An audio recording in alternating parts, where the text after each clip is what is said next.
உங்களை காப்பாற்றும். சத்தியத்தை அறிவீர்கள், சத்தியம் உங்களை. புரியுதா? வேத புத்தகம் சும்மா வாங்கி வச்சா அது உங்களை காப்பாத்தாதுங்க. அதை வாசித்து தியானித்து ஆராய்ந்து அதை கடித்து சாப்பிட வேண்டும். அப்போதான் உங்களை அது காப்பாற்றும். நல்லா கவனிங்க. ஆண்டவருக்கு நல்லா தெரியும் நம்மளாம் கடைஞ்செடுத்த சோம்பேறின்னு. அதனால தான் சங்கீதம் சங்கீதத்திலே போட்டார். என்னது? கர்த்தருடைய வேதத்தில் பிரியமா இருந்து இரவும் பகலும் அவருடைய வேதத்தை தியானமா இருக்கிற மனுஷன்தான். புரியுதா? ஏன்னா அவருக்கு நல்லா தெரியும், இவன் பாரு சங்கீதத்தை எடுத்து வாசிப்போம், அதுலயாவது நம்ம சொல்லிடலாம்னு சொல்லிட்டார்.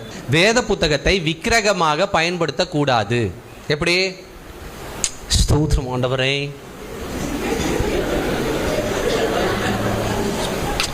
ஸ்தோத்திரம் அப்பா. தூங்கும்போது சில பேர் நெஞ்சில் வச்சுப்பாங்க பைபிளை.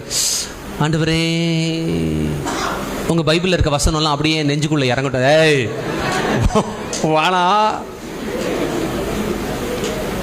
காலைல ஏஞ்சி பார்த்தா தான் தெரியும் டிக்ஷனரின்னு. நைட்டு அந்த பயத்தில் ஏதோ ஒரு புக் எடுத்து வச்சிருச்சு பைபிள் நினச்சிக்கிட்டு. இப்படிலாம் பண்ணால் உங்களை காப்பாற்றாது வேதம்.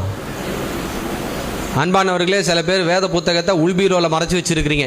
பிரதர், இது 25 வருஷம் முன்னாடி அந்த என்னுடைய நிச்சயதார்த்தத்துக்கு அப்புறம் அவர் கொடுத்தது பிரதர், அதுக்கு உள்ள வச்சிருக்கிறேன் அப்படின்வாங்க.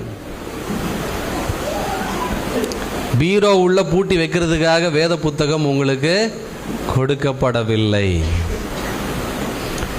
நான் பல இடத்துக்கு ஊழியத்துக்கு போய் நான் பிள்ளைங்களை வேத சம்பந்தமான கேள்வி கேட்குறேன்.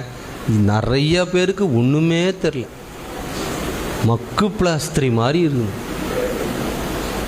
தொம்மை மாதிரி, அப்படியே ஒன்றுமே தெரியல, போனோம் மாதிரி உட்காந்துருக்கு. வேதத்தை பற்றி ஒன்றுமே தெரில. எடுத்து வாசிச்சாதானே. கேலண்டர் வசனத்தை வாசிச்சுட்டு போறிய, எப்படி நீ உருப்பிடுவ? கேலண்டர் வசனம் உங்களை காப்பாற்றுமா?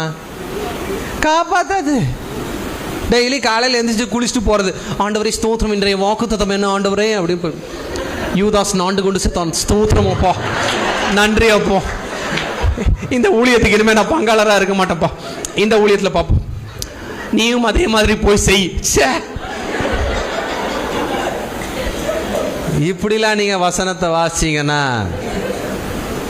உருப்பட முடியாது.